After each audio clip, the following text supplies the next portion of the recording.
সামান্য এক ঘরের বউ হয়ে নিজের সন্তানের সাথে কিভাবে পারলো এমন কাণ্ড ঘটাতে? ঠিক রামনবমীর দিনেই ঘরের বউটি কিভাবে সকলের কাছে হাতে নাতে খেলেন ধরা। দেখুন জন্ম দেওয়া ছেলে কিভাবে হয়ে গেল রাম মন্দিরের রামলালা। গৃহবধূর যে ঘটনা দেখে প্রথমে সবার চক্ষু চরক গাছ হয়ে গেল, শেষ পর্যন্ত রামনবমীর দিনেই, তাও আবার নিজের সন্তানের সাথে কেন এমন ঘটনা? যখন আজকের দিনে গোটা দেশ জুড়ে পূজিত হবেন ভগবান রামচন্দ্র, ঠিক তখনই ঘরের বউ কেন পুজো করবেন তার সন্তানকে? দেখুন নিজের সন্তানকে নিয়ে এমন ঘটনা, মনে মনে তার ফন্দি আটা থাকলেও আজ কিভাবে এই গৃহবধূ সবার চোখের সামনে হাতে নাতে ধরা পড়ে গেলেন।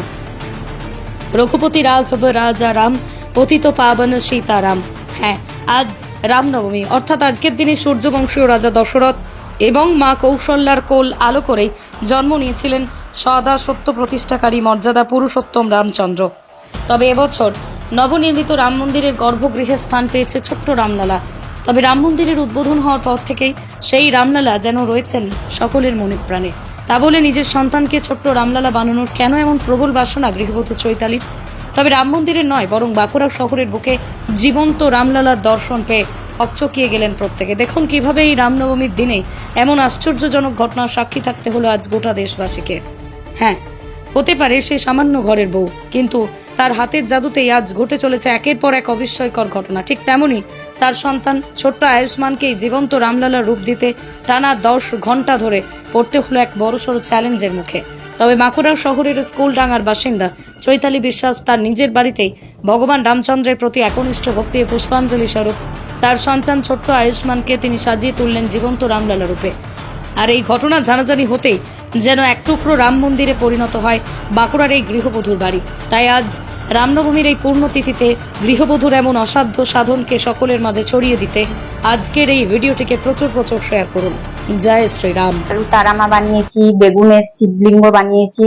তো সেই থেকেই আমার এইসব চিন্তা ভাবনা থাকে যে বাড়িতে যেটুকু ফাঁকা টাইম থাকে কিছু না কিছু বানাই।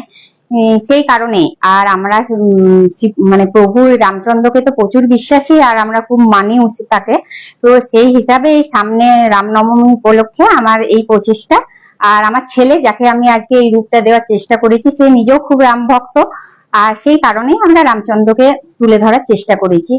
মেকআপটা করতে মোটামুটি 10 ঘন্টা লেগেছে, কিন্তু এটা শুধু 10 ঘন্টা নয়, এর আগেও আমি প্রতিদিন একটু একটু করে সময় মতো যেটুকু ফাঁকা টাইম পাই সেই টাইমে বানিয়ে রেখেছি। এই পিছনের ব্যাকগ্রাউন্ড থেকে মানে শুরু করে প্রতিটা কাজ কিন্তু আমাদের নিজের হাতে বানানো। এই পিছনটা শোলা দিয়ে বানানো হয়েছে।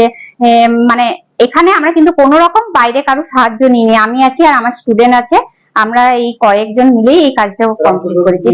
ফেব্রিক আছে, একটু আটা আছে, শ্যাডো আছে, যেরকম মানে সাজার সামগ্রী আছে, এমনকি জুয়েলারি কয়েকটা আমরা নিজে হাতে বানিয়ে পুরো কাজটাই নিজে হাতে করার চেষ্টা করেছি, যাতে এক্সট্রা কোনো এই ব্যাপারে কোনো টাকা, বেশি এক্সট্রা টাকা না লাগে। যেগুলো ঘরোয়া জিনিস থাকে মোটামুটি সবার বাড়িতে, সেই রকম জিনিস দিয়ে সাজানোটা করেছি, যাতে এক্সট্রা খরচাও এই ক্ষেত্রে। আমি খুবই হ্যাপি। মানে মামাম তো মানে প্রতিটা উৎসবের আগেই কিছু না কিছু তো অন্তত সাজাই, মানে কোনো থিম, যে পুজোটা আসছে তার আগে সেই থিম নিয়ে কিছু করার চেষ্টা করে। তো আমি মাম্মাকে বলেছি, না আমার উপরেও খেলবো, কোনো যদি মেকআপ করা যায় আমার উপরে করে দেখো। তো আমি আজকে রামচন্দ্র সেজে আমি খুবই হ্যাপি। আমি ক্লাস 4 এ পড়ি, বিবেকানন্দ মিশন বিদ্যাপীঠ, আয়ুষ্মান বিশ্বাস।